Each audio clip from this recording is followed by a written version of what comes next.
My name is Abdulrazaq Abdulsalam, uh, one of the strong party stakeholder in NNPP, the former state chairman, Kwara State NNPP. The present internal crisis within the New Nigerian People's Party uh, started as a result of uh, lack of confidence in the past leadership of the party, which made some of the leaders come together, most especially the board, that results that the, the former Abakawul-led administration is not, it has no effect in the eyes of the law. And since then, it has been there has been a lot of here and there trying to put the party straight, trying to make sure that we bring the party to the level it's supposed to be. Today, NNPP is the number three party in Nigeria, and as such, should be a party with dignity and integrity. And that is what we are trying to do. There's no doubt that the party has a lot of challenges, and we have a lot of litigations here and there. We are waiting for the judgment from the appeal court in Abuja, and which is coming up this month. And by then, we could be able to know which way forward for the party. And recently, my attention was drawn to a publication here in Kwara that the Kwara North NNPP collapsed the structure into APC. Well, I want to please call on the attention of the general public to disabuse their mind from such stories, which we believe is just mere propaganda. Because I challenged the story immediately and I said two names should be given, two prominent names should be given of those in NNPP that have been camped to APC as claimed by that publication. But up till now, 3 days ago, there have not been a sufficient name. I saw the picture personally, and there was nobody I could identify there as a strong member of NNPP in that fora. So I want to say NNPP is still strong and loud in Kwara, and is a party to beat in the next coming primary local government elections. And I think this is the fear that the APC is now efficiating, and that is why they are quickly trying to say the NNPP is trying to collapse its structure. We are out, and we are going to contest the election of the local government election. You see, in the NNPP family, NNPP is a large family in which you have a lot of pressure groups in NNPP. And this pressure group, the Kwankwasia movement too, is one of the pressure groups in NNPP. As far as we are concerned today, the issue, it is not about an individual. It is a collective responsibility. Abba Gida Gida, who is the governor of Kano, is the governor of NNPP, and we admit he's our governor. You understand? And he is also a member of that movement. You understand? So there's no how you can separate the relationship. The relationship is there, is still establishing. We are not saying people should not belong to pressure groups, but what we are saying is that we are not going to allow anarchism of any type. We are not going to allow it is a new Nigeria. NNPP wants a new Nigeria. We want a new style of leadership. We want a leadership that can be transparent. We want a leadership that gives rooms to every other fractions to operate. We want a leadership that accommodates all. That is what we are talking about in the new NNPP. So the relationship within NNPP, any other pressure group, just like Kwankwasi and some other thing, the NAGAF, the TNM, all these are relations are organizations that belong to the family of NNPP. So we all, I think what I'm saying in a such nutshell is that we are having a time whereby we are trying to straight up wins, and by the time we straight up everything, we are going to come out as a one big family and one strong bond that Nigerian will need to beat. And that is all about what is happening presently within the party, the national executive of the party, and there's a difference. There's different within what is it called? There's a difference within pressure groups and the national structure of the party. So these are the clear line, clear cuts that we want to get clearly and make it established to people that we are not saying you should not belong to a faction.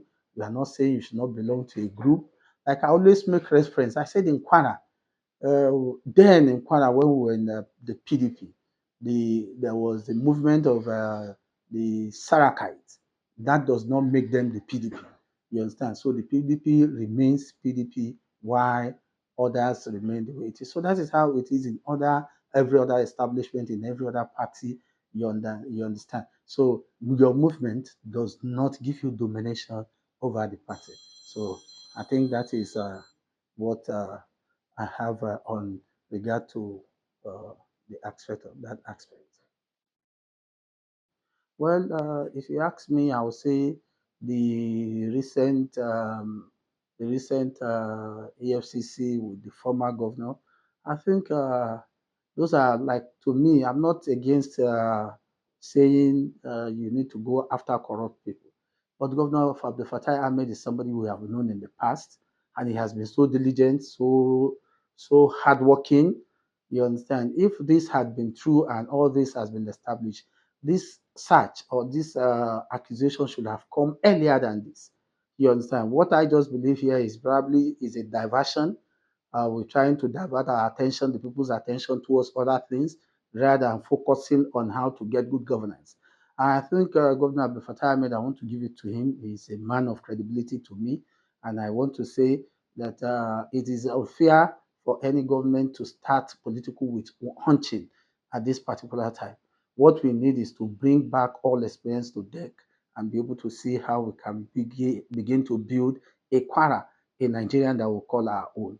And I want to say that we are waxing stronger, both nationally and statewide. And the structure of NNPP remains undiluted, unshaken in Kwara. I would say the important thing is we are a one big family, and we believe that no matter what the crisis is, we are going places from here. And I want to assure and employ all Nigerians to keep our finger crossed and let us await the pronouncement. Sometimes you have two brothers that will argue with each other, and if the cases is not being solved, they sought a third party intervention, and that is what we are doing presently.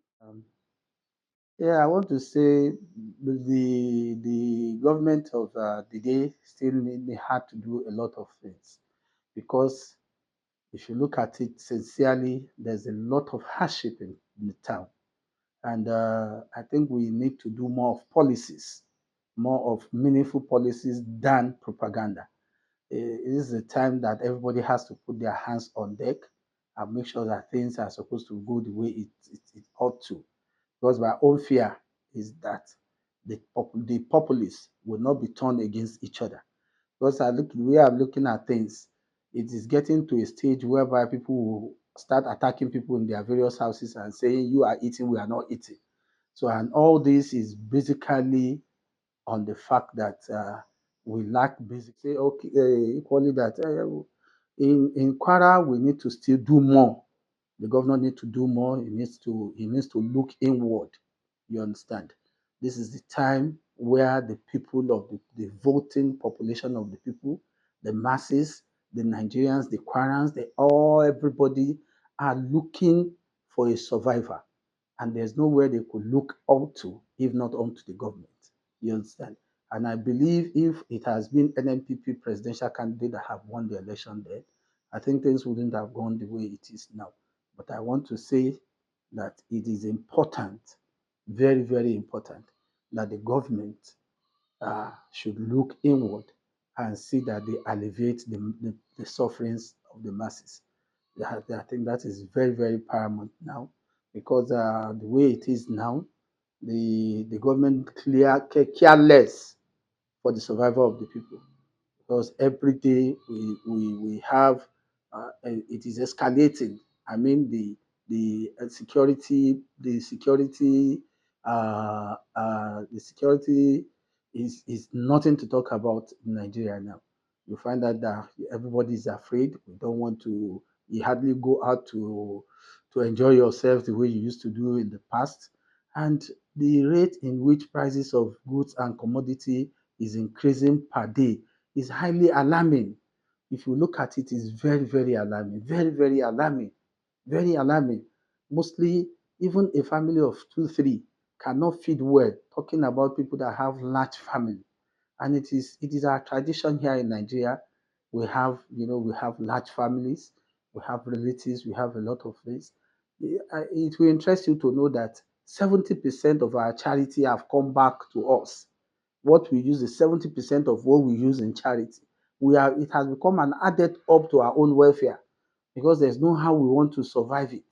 The salaries are not increasing. Nothing is doing very well. Nobody wants to know. A common man in the village, everybody will now tell you, you say, what is the problem? They tell you it's dollar. What is the relationship with dollar and other things? There are some things that you look at it, you want to look at what are the relationship, you cannot even comprehend it, that this is the relationship. You understand? So I want to call on the meaningful people of Nigeria that this is the time for us to start searching, the time for us to start looking inward, to look at how we can be able to look for people with credibility, people that can be able to deliver, people that can be able to survive what. But lastly, I would just want to employ all the members of NNPP, both home and abroad, that we should be patient in these trying situations. I believe that things are going to work out, and by the special grace of God, the party will return to its normal base, and everything will come out. We'll be able to maintain our position as the number three uh, strongest party in Nigeria, and even go beyond that. I know by the next elections, by special grace of God, we are going to produce a candidate that is not only going to contest election for contesting sake, but a candidate that is going to take Nigeria to the promised land, not a candidate that will give us promises that will not be met. I think we have started working on that already. I, on that note, I think that the Nigerians should just be patient with us and we give us all the support needed